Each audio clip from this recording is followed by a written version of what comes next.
Japan na pinangunahan ito ng monster na si Naoya Inoue. Meron pa rin tayong mga matatapang na mandirigma na walang takot na dumayo sa balwarte ng mga Hapon. Isa na rito itong Pinoy na nagmula sa angkan ng mga matatapan sa Cotabato. Ito ay si Arnold Guard. Kung saan ngayon lang December 8, 2024, dumayo ito sa bansang Japan upang sagupain itong pinsan ni Naoya Inoue na si Yuga Inoue.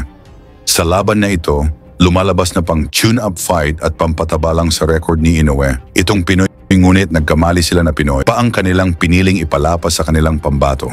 Hindi rin naman talaga basta-basta kalaban itong si Inoue dahil isa itong Japan Boxing Commission Champion at susunod sa yapak ng monster ng Japan.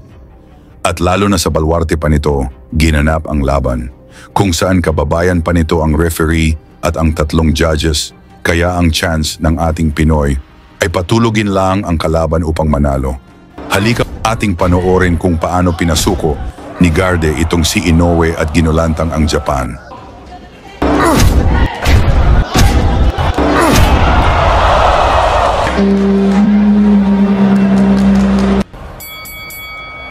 Sa pagbungad ng unang round, nagsusukatan agad ang dalawang boxers kung saan ang Pinoy ang naka-white trunks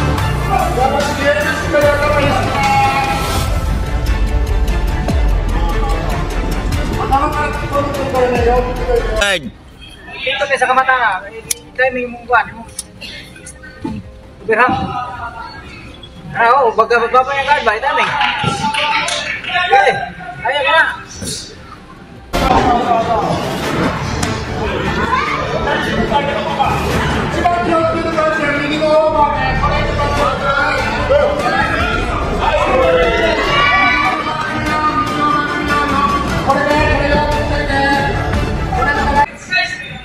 Arribas ka. Arribas. No, lapitan mo. Arribas. Arribas yo. Arribas. No, lapitan mo. Taas. I-timing, beran. Good. Lapit. Good. Nice. Lapit. Bilang.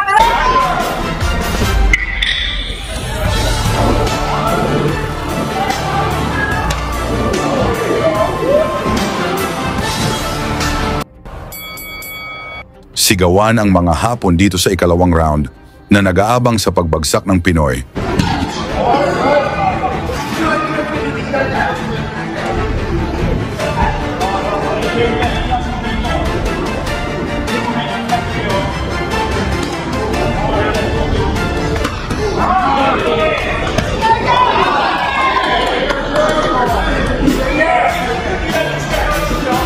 Okay. Lapit. Yun. Lapitan mo. Kira ka.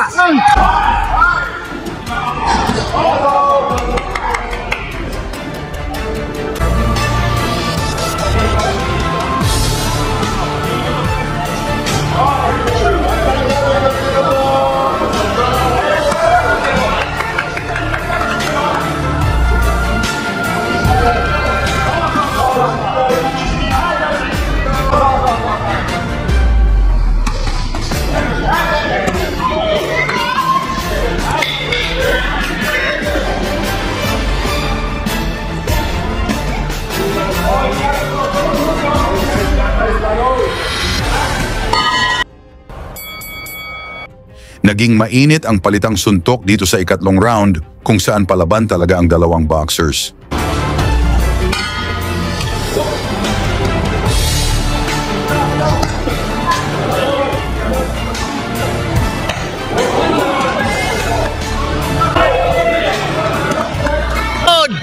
Lapit. Good. Nice.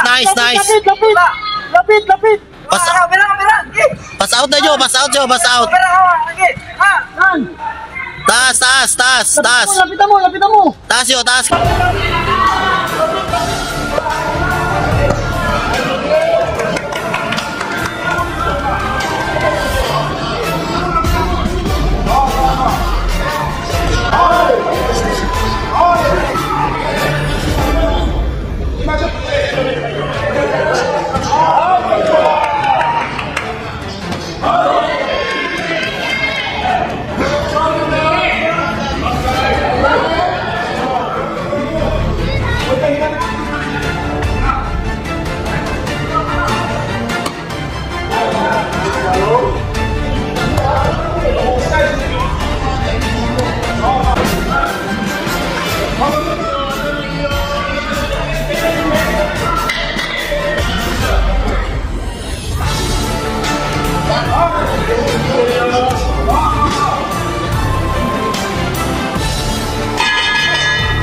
Tuloy ang aksyon dito sa ika-4 na round kung saan parehong nagpakita ng tibay ang dalawang boxers.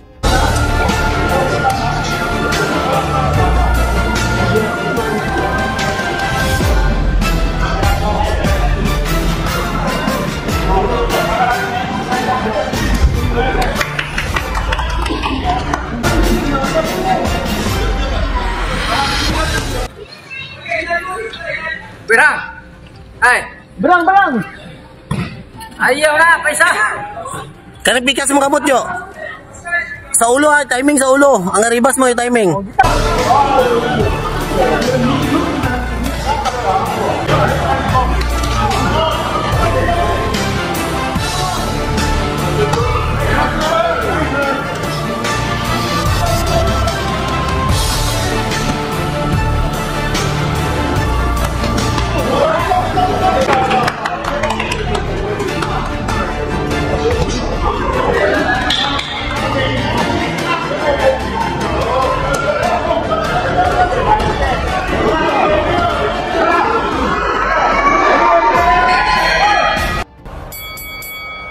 Maingay na ang mga fans ni Inoue dahil gusto nilang makitang mapabagsak si Kabayan dito sa ika-5 round.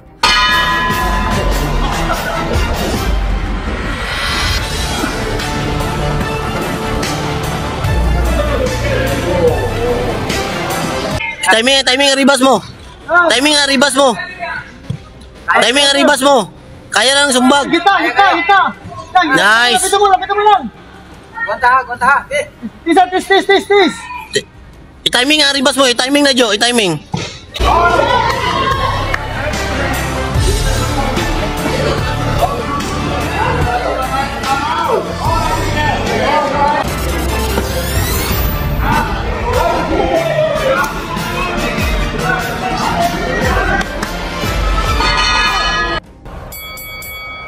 Umaatake na itong si Inoue na gustong magpakitang gilas sa mga fans.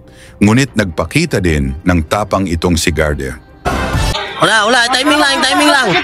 Tato, counter ka. Kita. Counter ka Jo. Counter ka. Ayaw bugni ba? Ayaw bugni Jo.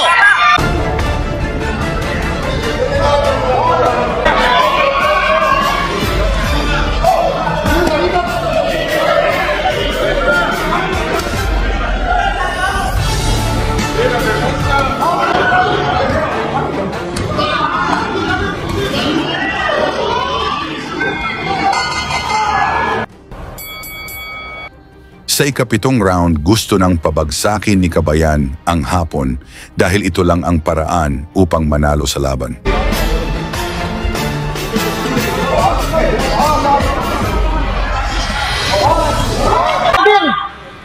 Amber. I-timing ang aribas mo.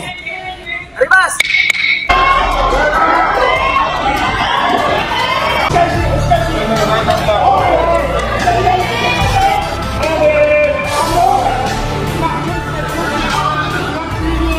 Kita.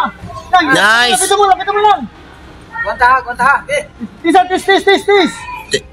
I-timing ang aribas mo. I-timing na Jo. I-timing. Wala. Timing lang. Kita. Tato, counter ka. Kita. Counter ka Jo. Counter ka. Ayaw.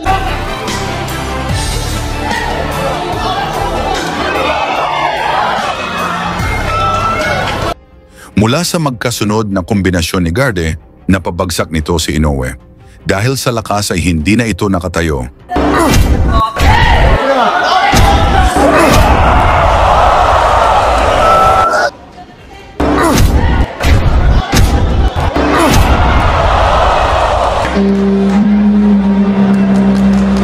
Kaya nakuha ni Garde ang knockout na panalo sa round 7 at ginulantang nito ang buong Japan at naisugod agad sa ospital upang masuri ang kalagayan. Lagi niyong sundan, huwag magpapahuli. Pag-usapan ni bakbakan, balita niya at laban. Mga Pinoy na di nagpapagapi. Salamat sa mga suporta na lagi nandyan.